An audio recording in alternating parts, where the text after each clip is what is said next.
અમદાવાદના નરોડા ખાતે અખિલ ભારતીય પરિષદ પાર્ટી દ્વારા ખેડૂતોના સમર્થનમાં તિરંગા રેલીનું આયોજન કરવામાં આવ્યું હતું, જેમાં મોટી સંખ્યામાં કાર્યકરો અને ખેડૂત સમર્થકો જોડાયા હતા.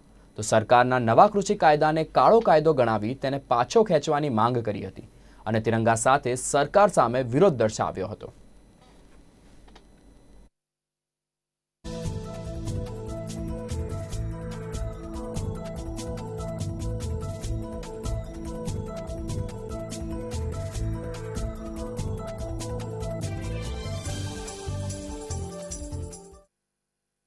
વિરોધમાં છે, પણ કિસાનોને અહીંયા ગુજરાતમાં દબાવવાનો કોશિશ કરી રહ્યા છે. જ્યાં જ્યાં ભાજપ સરકાર અને ભાજપ સમર્પિત એનડીએની સરકાર છે, ત્યાં કિસાનોને વિરોધ કરતાં દબાવી દેવામાં આવે છે. હવે આજેની વાત કરીએ તો આજે અમારા ગુજરાતમાં ઘણા મિત્રોએ તિરંગા રેલીના આયોજન માટે પરમિશન માગી હતી, પણ શાંતિપૂર્ણ રેલીની પણ પરમિશન અમને મળી શકતી નથી. તે એવા સંજોગોમાં આવી તાનાશાહી ભરેલી સરકારને હવે જવાબ આપવાનો, પબ્લિકને જવાબ આપવાનો સમય આવી ગયો છે.